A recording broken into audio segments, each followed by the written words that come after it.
বাংলাদেশের লক্ষ কোটি মানুষের হৃদয়ে যিনি স্থান করে নিয়েছেন, তিনি হচ্ছেন কুষ্টিয়ার কৃতি সন্তান জনাব মুফতি আমির হামজা। অন্যান্য ওলামায়ে কেরাম, অন্যান্য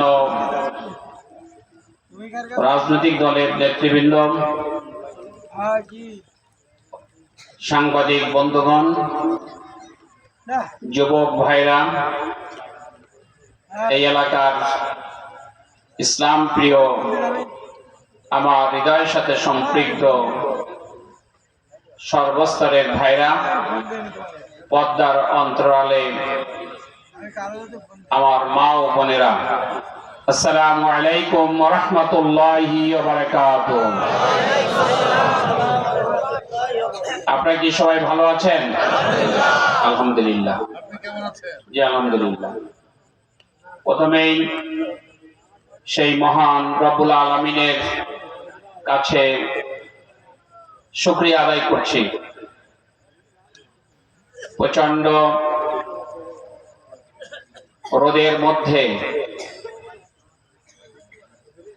দিন অতিবাহিত করছি।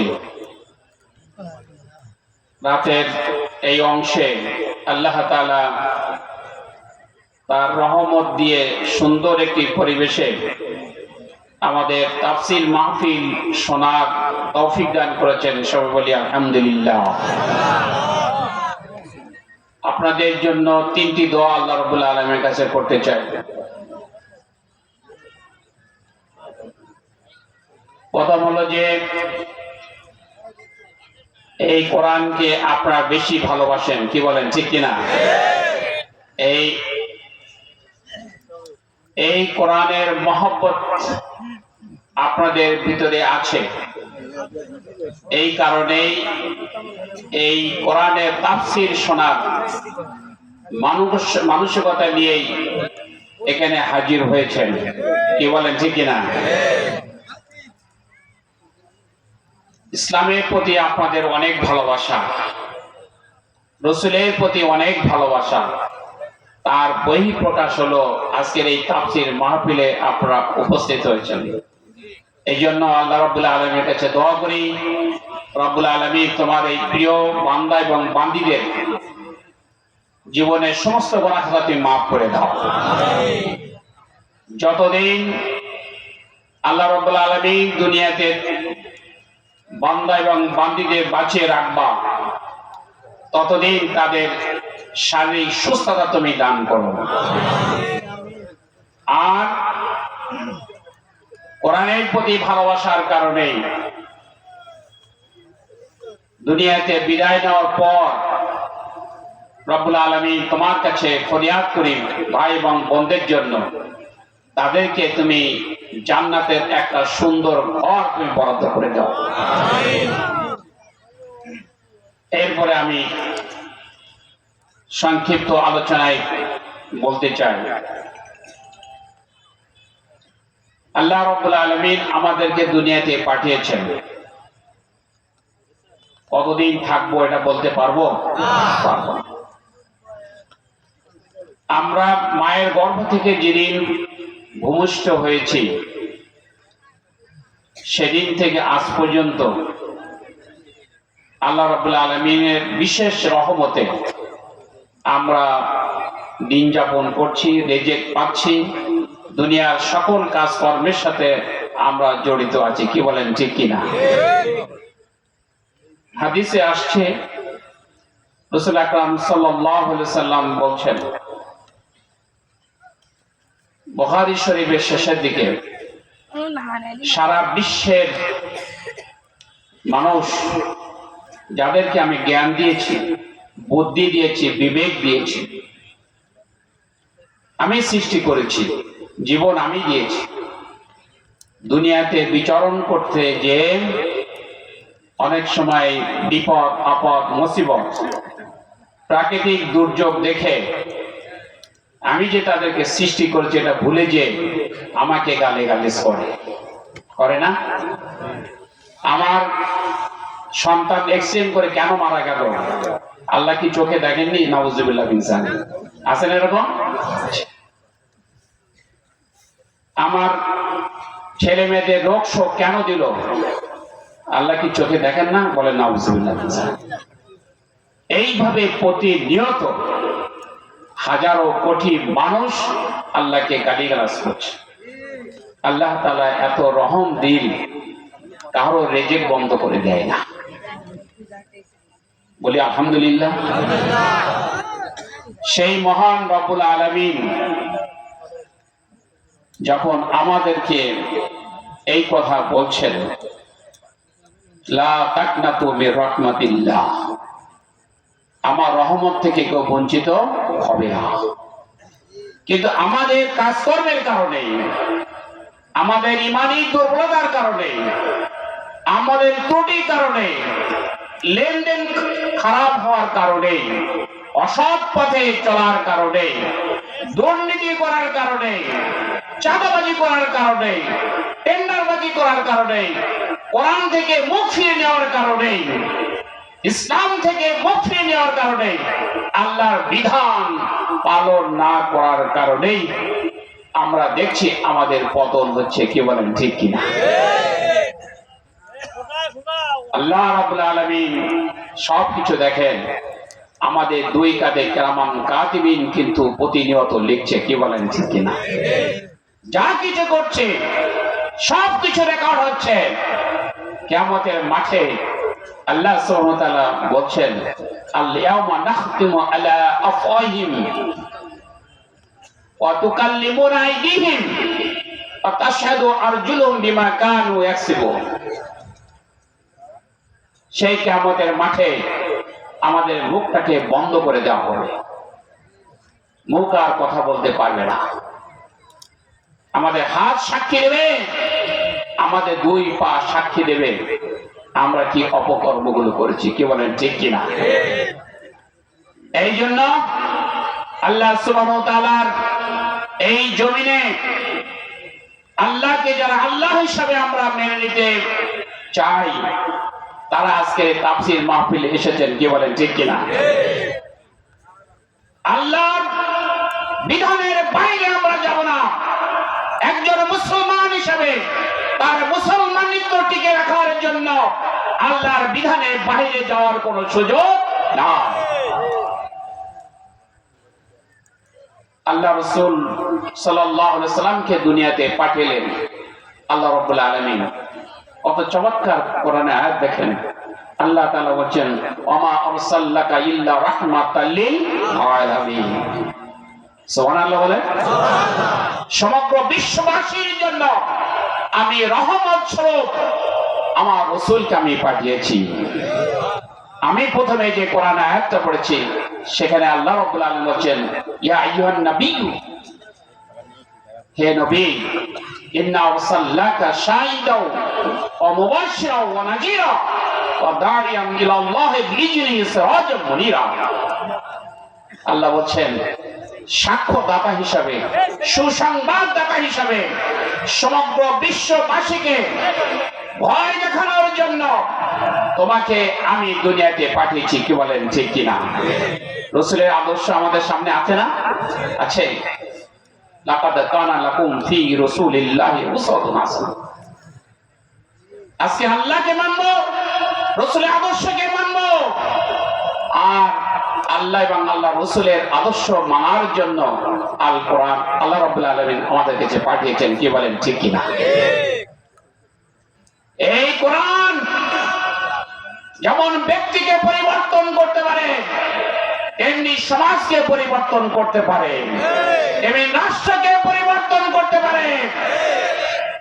এই কোরআন প্রতিষ্ঠিত করেছিলেন আমাদের প্রিয় নবী হযরত মুহাম্মদ মুস্তাফা সাল্লাল্লাহু আলাইহি ওয়াসাল্লাম। কি বলেন ঠিক কিনা? কোরআন যখন 40 বছর বয়স হয়, আমার প্রিয় নবীর উপরে কোরআন নাযিল হয়েছিল। 13টি বছর তিনি মক্কায় ছিলেন, জুলুম নির্যাতন করা হয়েছে। এক পর্যায়ে আল্লাহ রাসূলকে হিজরত করতে হয়েছে, মদিনায় তিনি চলে গেছেন। লক্ষ লক্ষ মানুষ তাকে স্বাগত জানিয়ে মদিনার মসনদে প্রেসিডেন্টের দায়িত্ব দেওয়া হয়েছে, কি বলেন ঠিক কিনা? তিনি এই কোরআন দিয়ে দেশ পরিচালনা করেছিলেন। এই কোরআনের মধ্যে আছে চারটির কথা উল্লেখ আছে কিভাবে রাষ্ট্র পরিচালনা করতে হবে। তার মধ্যে 1 নম্বর হচ্ছে আকিমুস সালাত, নামাজ কায়েম করতে হবে, কি বলেন ঠিক কিনা? আমি জানি না এখানে যারা আমরা বসে আছি ভাই এবং বোনেরা, 5 ওয়াক্ত নামাজ আমরা পড়ি কিনা? যদি না পড়ে থাকে আজকের সিদ্ধান্ত নিব আমরা 5 ওয়াক্ত নামাজ পড়বো, কে বলেন ঠিক কিনা? ইন্না সালাতা তানহা আনিল ফাহশাই ওয়াল মুনকার। আজকে যে অপকর্মের কারণে ব্যক্তি নষ্ট হচ্ছে, সমাজ নষ্ট হচ্ছে, আল্লাহ বলছেন সকল পাপাচার থেকে এই নামাজ আমাদেরকে হেফাজত করবে, কি বলেন ঠিক কিনা? 2 নম্বর ওয়াতুজ যাকাত, যাকাত ভিত্তিক সমাজ ব্যবস্থা আল্লাহ রাসূল প্রচলন করেছিলেন। আজকে কেউ খাচ্ছে কেউ খাচ্ছে না, বড় লোক হচ্ছে, যাকাত দেয় না। আমার বাংলাদেশে যাদের উপরে যাকাত ফরজ হয়েছে 1 লক্ষ কোটি টাকা যাকাত হয়, সেইটা যদি হিসাব করি আমরা 68,000 গ্রামের মানুষ একজনও বঞ্চিত হবে না, কে বলেন ঠিক কিনা? কিন্তু আমার দেশের অর্থলোভী মানুষ, দুনিয়াভোগী মানুষ, তারা যাকাত না দিয়ে তারা বিলাসবহুল জীবন যাপন করছে, কে বলেন ঠিক কিনা? একটা মানুষের কি 300টি বাড়ি লাগে? বলেন, বিদেশে 300টি বাড়ি করেছে সাবেক ভূমি মন্ত্রীর কথা আমরা শুনি। আজকে বিগত সময়ে যারা বাংলাদেশের মন্ত্রী এমপি হিসাবে দায়িত্ব পালন করেছেন, জনগণের টাকা রক্তের মধ্যে চুষে নিয়ে তারা বিলাসবহুল জীবন শুধু বাংলাদেশে করে না, বিদেশেও করছে, কি বলেন ঠিক? যদি কোরআনের শাসন হতো তাহলে তাদের কাছ থেকে যাকাত আদায় করে গরিব মানুষের ভিতরে বন্টন হতো, আমার দেশের মানুষ আর না খেয়ে থাকতো না, বাজারের দ্রব্যমূল্য বাড়তো না। আজকে সিন্ডিকেট করে বাজারের দ্রব্যমূল্য বাড়াই দেওয়া হচ্ছে, কি বলেন ঠিক কিনা? ইসলামী রাষ্ট্র হলে সমাজ ব্যবস্থা যদি কোরআনের আলোকে চলে তাহলে এই বৈষম্য দূর হবে, কে বলেন ঠিক? 3 নম্বর হলো সৎ কাজে আদেশ দিতে হবে এবং অসৎ কাজ থেকে মানুষকে বিরত রাখতে হবে। এই 4টির মূলনীতির ভিত্তিতে ইসলামী রাষ্ট্র পরিচালিত হবে। সম্মানিত ভাইরা বোনেরা, আমার যেহেতু সময় শেষ, আমি আপনাদের কাছে এই আবেদন করতে চাই, কোরআনের তাফসীর যেখানে হচ্ছে, এই কোরআনের তাফসীর থেকে আমরা এই সিদ্ধান্ত নেব 56,000 বর্গ মাইল এই দেশে কোরআনের আইন ছাড়া আর কোন দেশে চলবে না, কি বলেন ঠিক কিনা? এই বাংলাদেশ হবে কোরআনের বাংলাদেশ, এই বাংলাদেশ হবে ইসলামের বাংলাদেশ। এই কোরআনের আইন প্রতিষ্ঠার জন্য আন্তর্জাতিক খ্যাতি সম্পন্ন মুফাসসিরে কোরআন আল্লামা আব্দুল সাইদিকে 13 বছর 1 মাস কারাগারে ভোগা লাগছে। পরিকল্পিত হবে বিনা চিকিৎসায় তাকে মৃত্যু দিকে ঠেলে দেওয়া হয়েছে, কে বলেন ঠিক কিনা? 5 জন শীর্ষ নেতৃবৃন্দকে বিনা অভিযোগে বিনা অপরাধে তাদেরকে ফাঁসিতে ঝুলানো হয়েছে। আমরা রক্তের কোনো বদলা দেব না, আমরা বদলা নেব এই কোরআনের সমাজ কায়েম করার মাধ্যমে। আপনি কি রাজি আছেন? আসুন আগামী দিনে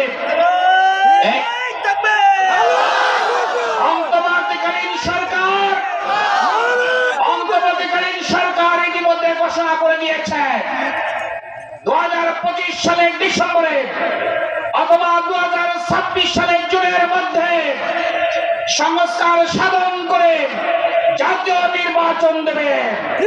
সেই নির্বাচনে বাংলাদেশে সৎ এবং যোগ্য লোকের পক্ষে আপনারা কি রায় দিতে রাজি আছেন? তুমি হাতগুলো দেখো, হাতগুলো কবুল করে নাও। এই হাত দিয়ে সৎ এবং যোগ্য লোকের রায় দিয়ে আমরা এই কোরআনের রাজ কায়েম করতে চাই। আমি আপনাদের একজন ভাই কয়রা পাইকাছা আমাকে বাংলাদেশের জামাত ইসলামীর পক্ষ থেকে প্রার্থী করা হয়েছে। আপনারা আমার জন্য দোয়া করবেন, আমি যেন কোরআনের পথে চলতে পারি এবং এই কোরআনের আইন প্রতিষ্ঠার জন্য প্রয়োজন হলে আমি জীবন দেবো ইনশাআল্লাহ। আপনারা আমার জন্য দোয়া করবেন, ভালোবাসবেন এবং কয়রা লক্ষ মানুষের যেন আমি খেদমত করতে পারি, আল্লাহ তাআলা সে তৌফিক আমাকে দান করুন। সবাইকে ধন্যবাদ। এবং আজকে প্রধান বক্তা আমাদের খুব ঘনিষ্ঠজন, প্রিয়জন, বাংলাদেশের লক্ষ কোটি মানুষের প্রিয় নন্দিত নেতা মুফতি আমির হামজার বক্তব্য কি শুনতে রাজি আছেন? উনি আসতেছেন, স্টেজে চলে আসবেন। যে যেখানে আছেন চলে আসুন, মুফতি হামজার বক্তব্য আপনারা শোনার জন্য চলে আসুন। আমার মনে হচ্ছিল যে এই মাঠ ধরবে না, এই মাঠ ধরবে না। আপনারা যে যেখানে আছেন চলে আসুন, মুফতি আমির হামজার বক্তব্য আপনারা শুনুন। আশা করি আমরা উপকৃত হবে। কে বলেন ঠিক কিনা? আল্লাহ রাব্বুল আলামিন আমাদেরকে তৌফিক দান করুন এবং কাল্লা মহিলা মাদ্রাসা উন্নতি কল্পে যে ধরনের পরিকল্পনা গ্রহণ করবে আমরা কি সেই পরিকল্পনা সহযোগিতা করতে রাজি আছি? আল্লাহ তাআলা কবুল করুন। ওমা তৌফিক ইল্লা বিল্লাহ। আসসালামু আলাইকুম ওয়া রাহমাতুল্লাহি ওয়া বারাকাতুহু।